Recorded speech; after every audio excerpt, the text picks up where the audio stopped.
Hello everyone. आज की इस क्लास में राजस्थान असिस्टेंट प्रोफेसर एग्ज़ाम के लिए समाजशास्त्र के महत्वपूर्ण प्रश्नों पर चर्चा करने वाले हैं। राजस्थान असिस्टेंट प्रोफेसर एग्ज़ाम के लिए ये स्पेशल सीरीज़ चलाई गई थी 500 प्रश्नों की, जिनसे संबंधित कुछ क्लासेस पहले भी हो चुकी हैं। अगर आप चैनल पर पहली बार इस क्लास को देख रहे हैं तो आप सभी प्लेलिस्ट में फ़ोल्डर बना दिया गया है राजस्थान असिस्टेंट प्रोफेसर समाजशास्त्र के नाम से। जब आप उस फोल्डर को ओपन करेंगे तो इससे संबंधित जो क्लासेस हुई हैं वो सारी वीडियोस आपको एक जगह पर मिल जाएगी। क्लास स्टार्ट हो इससे पहले आप सभी इस वीडियो को ज़्यादा से ज़्यादा लोगों के साथ शेयर ज़रूर कर दीजिए। अगर आप नेट, JRF, PGT, GIC या फिर असिस्टेंट प्रोफेसर एग्ज़ाम की तैयारी कर रहे हैं सोशोलॉजी से, तो इस चैनल के साथ जुड़कर आप यहाँ से अपनी स्टडी को कंप्लीट कर सकते हैं। प्लेलिस्ट में उन सभी वीडियोज़ के फोल्डर्स मिल जाएंगे, आप वहाँ से उन वीडियोज़ को देख सकते हैं। बस कुछ ही देर में क्लास स्टार्ट होने वाली है। आप सभी ज़्यादा से ज़्यादा इस वीडियो को शेयर ज़रूर कर दीजिए। एक इन्फॉर्मेशन देनी थी आपको, Bihar state and Bihar PGT exam को लेकर के। ये मेंबरशिप की क्लासेस रहने वाली हैं सोशोलॉजी की, जैसा कि आपको पहले की जो क्लासेस हुई हैं उनमें भी बताया गया है। बिहार स्टेट और बिहार PGT एग्ज़ाम को लेकर स्पेशल क्लासेस शुरू की गई हैं एंड ये क्लासेस मेंबरशिप के लिए केवल रहने वाली हैं। जो मेंबरशिप को ज्वाइन करेगा केवल वे ही लोग उन वीडियोज़ को देख सकते हैं एग्ज़ाम से रिलेटेड, जो Bihar state and Bihar PGT के लिए चलाई गई हैं। टोटल क्लासेस में रहने वाले हैं 1000 प्रश्न, और ये 1000 प्रश्न आपके महत्वपूर्ण जो टॉपिक्स रहने वाले हैं उनसे संबंधित होने वाले हैं, और साथ ही उनसे जुड़े हुए जो महत्वपूर्ण फैक्ट्स हैं, ठीक है, वो भी क्लासेस में आपको बताए जाएंगे। एंड इनकी जो PDF है वो आपको प्रोवाइड करा दी जाएगी। इसके लिए आपको एक WhatsApp नंबर दे दिया जाएगा, वहाँ पर आपको PDF दे दी जाएगी। रिकॉर्डेड क्लासेस रहने वाली है, ये याद रखिएगा। क्लासेस स्टार्ट हो चुकी हैं 1 मई से, ठीक है, क्लासेस शुरू हो गई हैं 1 मई से। एंड इसकी जो वैलिडिटी रहने वाली है इस मेंबरशिप की, ये केवल 1 महीने की रहने वाली है। याद रखिएगा, मेंबरशिप की वैलिडिटी 1 महीने की रहने वाली है। क्लासेस 1 मई से शुरू हो चुकी है। टोटल प्रश्नों की संख्या 1000 रहने वाली है। प्रश्नों के अलावा जो इम्पॉर्टेंट फैक्ट्स है वो भी क्लासेस में आपको कराए जाएंगे। याद रखिएगा, ये जो मेंबरशिप है इसकी जो फीस रखी गई है वो 599 रुपये रखी गई है, 599 रुपीज़ है। ज्वाइन कैसे करना है? जब आप चैनल को विजिट करते हैं, गोल टू सक्सेस पर जाते हैं, चैनल पर जहाँ पर सब्सक्राइब लिखा होता है उसके जस्ट बगल में ऑप्शन आ गया है ज्वाइन का। जब आप ज्वाइन के ऑप्शन पर क्लिक करेंगे तो वहाँ पर सारा प्रोसेस आपको पता चल जाएगा कि कैसे मेंबरशिप आपको लेनी है, ठीक है। ये इन्फॉर्मेशन थी एंड ये इन्फॉर्मेशन आप सभी ज़्यादा से ज़्यादा लोगों के साथ शेयर भी ज़रूर कर दीजिए।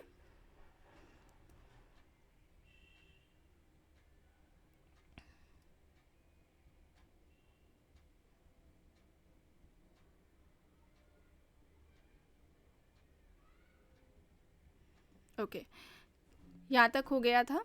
चलिए शुरू करते हैं। प्रश्न है, निम्नलिखित में से कौन सा कथन सही है? समाज में सहयोग और संघर्ष दोनों है, समाज में केवल सहयोग है, समाज में केवल संघर्ष है, समाज में न सहयोग है और ना ही संघर्ष है। यहाँ पर सही क्या हो जाएगा? कौन सा विकल्प यहाँ पर सही होगा? समाज में सहयोग और संघर्ष दोनों है, समाज में केवल सहयोग है, समाज में केवल संघर्ष है, या फिर समाज में ना सहयोग है और ना ही संघर्ष है। यहाँ पर सही हो जाएगा ऑप्शन ए, समाज में सहयोग और संघर्ष दोनों ही है। ऑप्शन ए हो जाएगा यहाँ पर सही। प्रश्न है, यदि कोई व्यक्ति किसी दूसरे पर शारीरिक प्रहार करता है तो यह एक उदाहरण है भावात्मक व्यवहार का, मूर्खतापूर्ण व्यवहार का, वीरता मूलक व्यवहार का, या फिर विवेक सम्मत व्यवहार का। सही यहाँ पर क्या हो जाएगा? सही होगा भावात्मक व्यवहार का। ऑप्शन ए हो जाएगा यहाँ पर सही। प्रश्न है, निम्नलिखित में से कौन एक द्वितीयक समूह का उदाहरण है? विद्यालय, परिवार, गांव, मित्रों का समूह। द्वितीयक समूह का उदाहरण कौन सा है? यहाँ पर विद्यालय, परिवार, गांव, मित्रों का समूह है। यहाँ पर ऑप्शंस दिए गए हैं, सही हो जाएगा विद्यालय। विद्यालय ऑप्शन ए हो जाएगा यहाँ पर सही। प्रश्न है, संदर्भ समूह को सकारात्मक तथा नकारात्मक संदर्भ समूह में किसने वर्गीकृत किया है? ऑप्शंस दिए गए हैं, शेरिफ तथा शेरिफ, मर्टन, क्लाइनबर्ग, सोरोकिन। शेरिफ तथा शेरिफ, मर्टन, क्लाइनबर्ग, सोरोकिन यहाँ पर ऑप्शंस दिए गए हैं। सकारात्मक तथा नकारात्मक संदर्भ समूह को किसने वर्गीकृत किया है? यहाँ पर क्या हो जाएगा सही? राइट आंसर क्या होगा? रेफरेंस ग्रुप की बात की जाए तो सबसे पहले संदर्भ समूह की अवधारणा का प्रयोग हर्बर्ट हाइमेन ने किया था। समाजशास्त्र में रॉबर्ट किंग मर्टन ने संदर्भ समूह की अवधारणा का प्रयोग किया। मर्टन ने संदर्भ समूह के निर्माण के 2 आधार भी बताए थे, एक तो आकांक्षा बताया था, दूसरा तुलनात्मक अभावबोध या सापेक्ष वंचना है। ये याद रखिएगा, ये 2 आधार मर्टन द्वारा बताए गए हैं संदर्भ समूह के निर्माण के। और यहाँ पर बात की जाए सकारात्मक तथा नकारात्मक संदर्भ समूह की, तो ये जो अवधारणा है, ठीक है, ये अवधारणा किसके द्वारा दी गई है?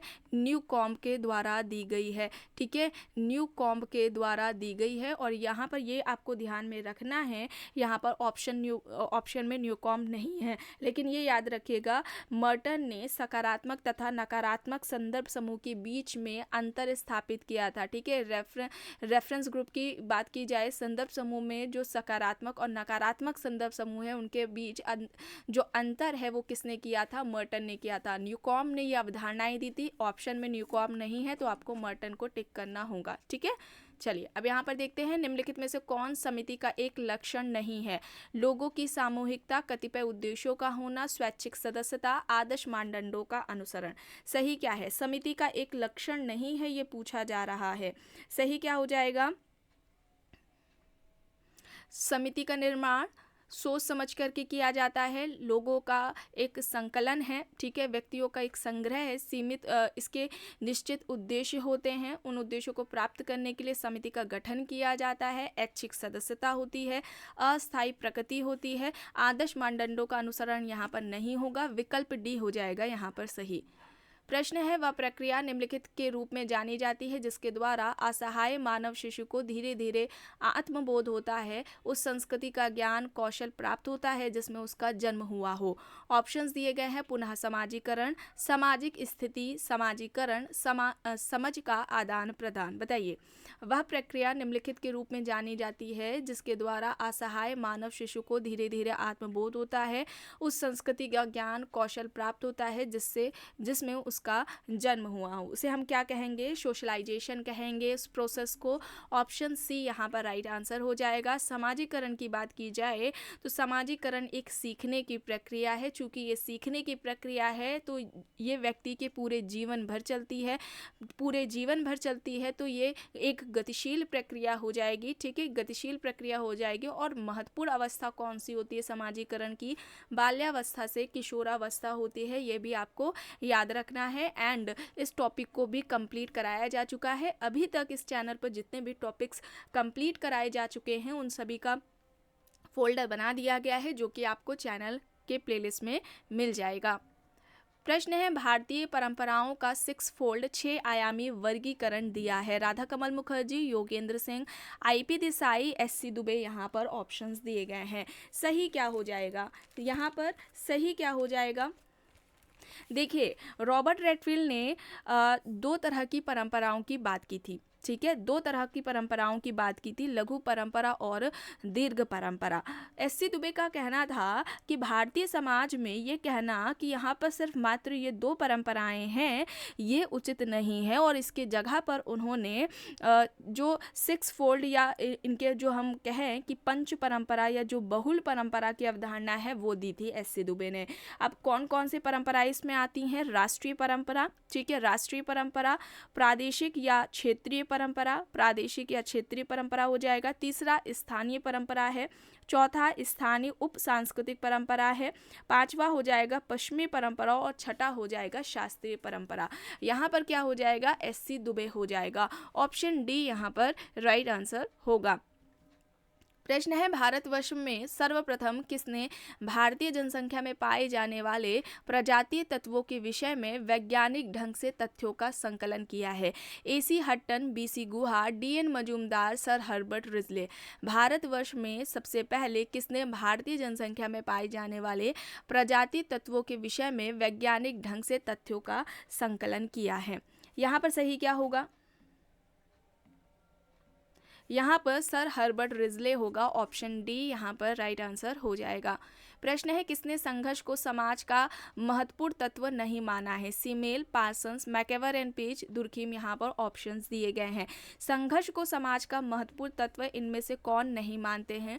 तो यहाँ पर क्या हो जाएगा? टॉलकेट पार्सन्स हो जाएगा, ऑप्शन बी यहाँ पर राइट आंसर हो जाएगा। पार्सन्स की बात की जाए तो इनके समाजशास्त्र में 3 मुख्य योगदान रहे हैं, ठीक है, 3 मुख्य योगदान रहे हैं। एक तो फंक्शनलिज्म पर रहा है, दूसरा सोशल सिस्टम पर रहा है और तीसरा सोशल एक्शन पर रहा है। ये याद रखिएगा, इम्पॉर्टेंट है, ठीक है। और इसके अलावा अगर इनकी कुछ महत्वपूर्ण पुस्तकों के बारे में बात की जाए तो एक पुस्तक है the structure of social action. The structure of social action ये इनकी पुस्तक है।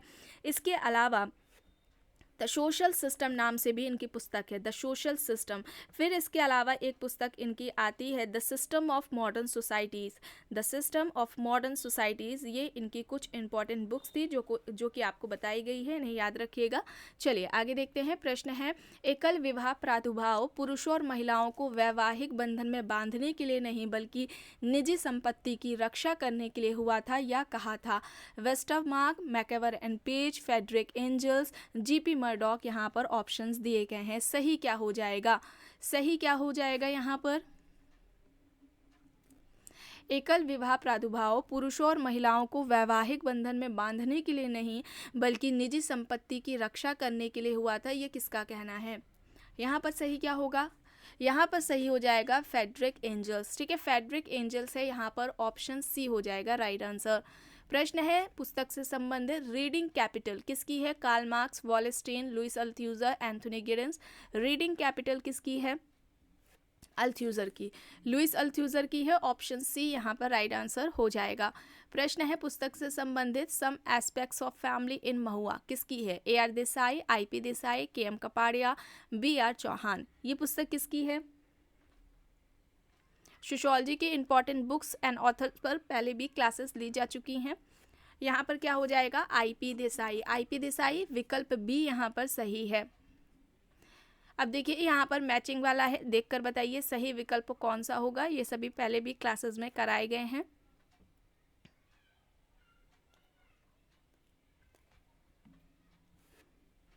जोखिम भरे समाज की बात की जाए तो उल्रिच बेक ने बात की है, रिस्क सोसाइटी की, ठीक है। इसके अलावा भगौड़े समाज की बात की जाए तो एंथोनी गिडेंस ने बात की है। तार्किक समाज की बात की जाए तो मैक्स वेबर करते हैं और नागरिक समाज की बात की जाए फ्रेडरिक हेगल करते हैं। यहाँ पर विकल्प क्या हो जाएगा? ऑप्शन सी राइट आंसर होगा। नेक्स्ट है अपराध के मैक्रो समाजशास्त्रीय सिद्धांत के अंतर्गत निम्नलिखित में से कौन सा सिद्धांत आता है?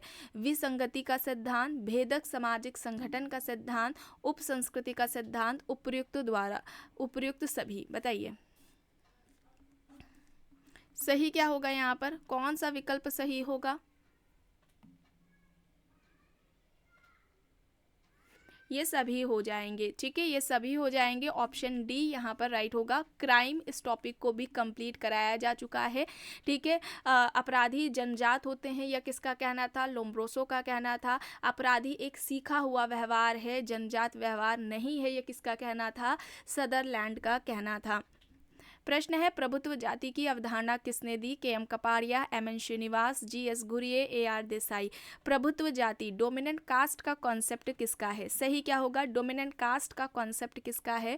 तो यहाँ पर सही हो जाएगा M N Srinivas. M N Srinivas, option B यहाँ पर राइट आंसर हो जाएगा। देखिए एम एन श्रीनिवास की अवधारणाएं काफ़ी हैं, लेकिन जो महत्वपूर्ण अवधारणाएं हैं जो अक्सर एग्जाम्स में आपको देखने को मिलती हैं, संस्कृतिकरण और प्रभुत्व जाति की, ये 2 अवधारणाएं हैं जो ज़्यादातर एग्जाम्स में पूछी जाती हैं। अब मात्र प्रश्न अवधारणा से संबंधित नहीं पूछा जाता है कि ये अवधारणा किसकी है, आपको पूरा कॉन्सेप्ट क्लियर होना चाहिए। स्टेटमेंट दे देते हैं, उनसे रिलेटेड विशेषताएं या फैक्ट्स जो इंपॉर्टेंट है। अन्य समाजशास्त्रियों का क्या कहना है, इस तरीके से भी देते हैं।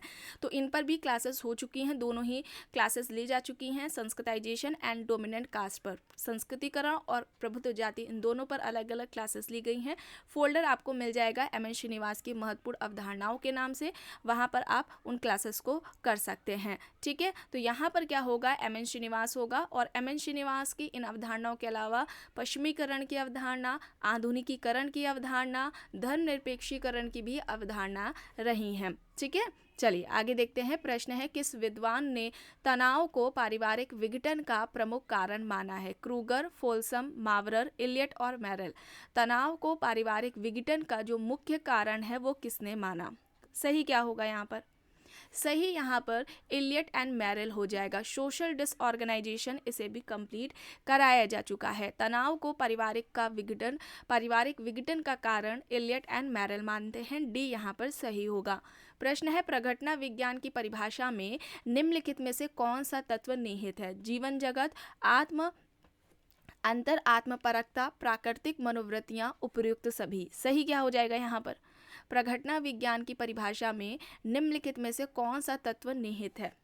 तो यहाँ पर ये सभी हो जाएंगे। ठीक है, सभी हो जाएंगे। ऑप्शन डी यहाँ पर राइट आंसर हो जाएगा। ठीक है, और शुट्स, एल्फ्रेड शुट्स प्रघटना शास्त्र के इन 3 प्रमुख तत्वों की बात करते हैं। ठीक है, और ये तीनों तत्व ही प्रघटना शास्त्र की आधारशिला माने जाते हैं।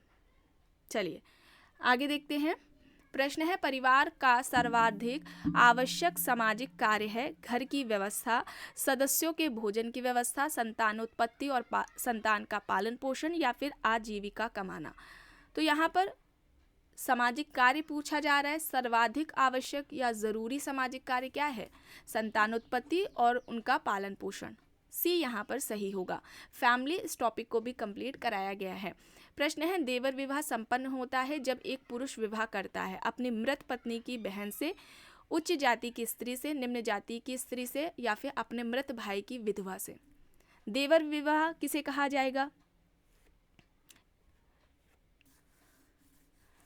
ऑप्शन डी यहाँ पर सही होगा। देखिए, जब मृत भाई की, यहाँ पर तो ये है ऑप्शन डी है। देखिए, जब कोई स्त्री है जिसके पति की डेथ हो चुकी है, उसका विवाह उसके मृत पति के जब बड़े भाई के साथ विवाह किया जाता है तो उसे हम ज्येष्ठ विवाह कहेंगे।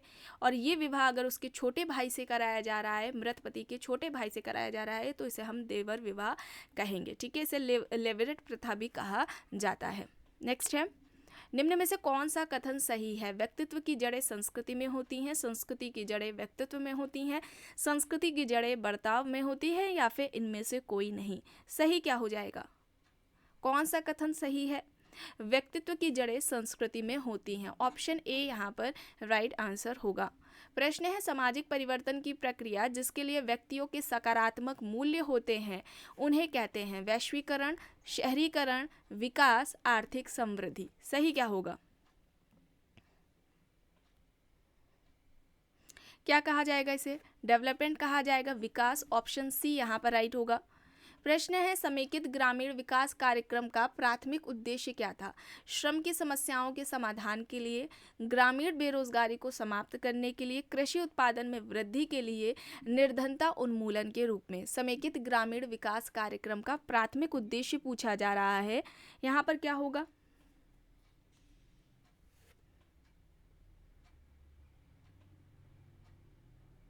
और ये योजना कब शुरू होती है? 2 अक्टूबर। ठीक है, 2 अक्टूबर 1980 में।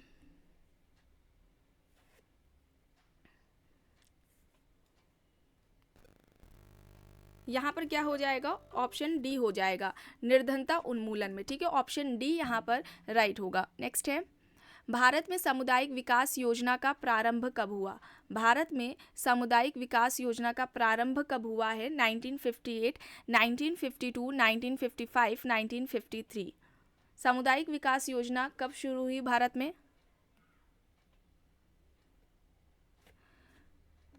2 अक्टूबर 1952 में। ऑप्शन यहाँ पर बी हो जाएगा। ठीक है, बी यहाँ पर राइट होगा। नेक्स्ट है, एक विस्तृत शिक्षित जनसंख्या से सूचनाएं एकत्रित करने की सर्वाधिक उपयुक्त प्रविधि है। ऑप्शंस दे रखे हैं प्रश्नावली, अनुसूची, साक्षात्कार, अवलोकन। यहाँ पर सही क्या हो जाएगा? यहाँ पर सही हो जाएगा ऑप्शन ए। ठीक है, प्रश्नावली होगा, ऑप्शन ए यहाँ पर राइट होगा। प्रश्न है सामाजिक सर्वेक्षण के लिए तथ्य संकलन की कौन सी पद्धति प्रयोग में लाई जाती है। ऑप्शंस दिए गए हैं प्रश्नावली तथा संरचित साक्षात्कार, असहभागी अवलोकन तथा प्रश्नावली, अवलोकन तथा प्रश्नावली, असंरचित साक्षात्कार। सामाजिक सर्वेक्षण के लिए तथ्य संकलन की कौन सी पद्धति प्रयोग में लाई जाती है। यहाँ पर सही होगा प्रश्नावली तथा संरक्षित साक्षात्कार, ए यहाँ पर राइट होगा। नेक्स्ट है मानव समाज के विकास की 3 अवस्थाओं जंगलीपन, बर्बरता और सभ्यता को चिन्हांकित किया गया था। ऑप्शंस हैं A.L. क्रोबर द्वारा, चार्ल्स डार्विन द्वारा, हर्बर्ट स्पेंसर द्वारा या फिर L.H. मॉर्गन द्वारा। यहाँ पर सही क्या हो जाएगा, मॉर्गन द्वारा। विकल्प डी यहाँ पर सही होगा।